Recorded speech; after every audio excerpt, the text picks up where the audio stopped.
মুর্শিদাবাদের লালগোলায় ফুঁসছে পদ্মা, ভাঙছে নদীর পাল।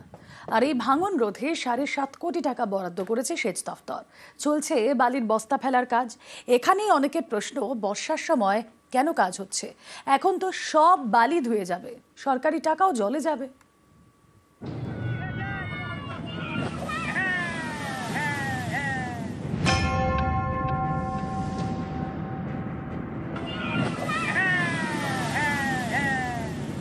এভাবেই একটু একটু ভাঙছে পাড়।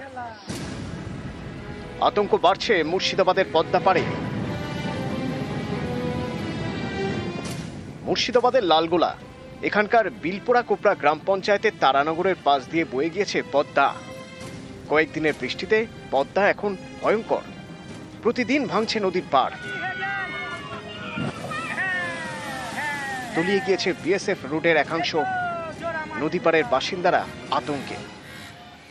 প্রচুর আতঙ্কে আছে। আমাদের আতঙ্কের বলার শেষ নেই। রাত্রে ঘুম হয় না, দিনে খেতে পারি না, যে কোথায় যাব, কি নিয়ে থাকবো। সত্যি খুব ভয়ানক অবস্থা।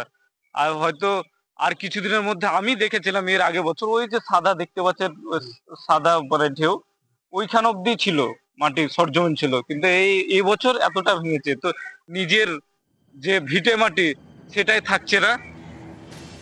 পদ্মায় ভাঙন রোধে সম্প্রতি উদ্যোগ নেয় সেচ দপ্তর। বরাদ্দ করে 7.5 কোটি টাকা। শুরু হয় কাজ। ভাঙন রুখতে ফেলা হচ্ছে বালির বস্তা।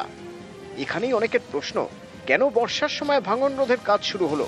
এখন তো বালির বস্তা ধুয়ে যাবে, সরকারের কোটি কোটি টাকা জলে যাবে। সেচ দপ্তর 7,52,00,000 টাকা উনি টেন্ডার করেছে।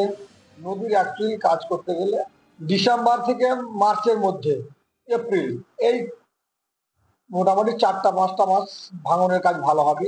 কিন্তু আমরা যা দেখছি রাজ্য সরকারের মাধ্যমে যে বস্তা, বালির বস্তা দিয়ে কাজ হচ্ছে, আমার এই কাজ খুব একটা ভালো হবে বলে আমি মনে করি না। আজকে এলাকাবাসী সর্বশান্ত হয়ে যাবে।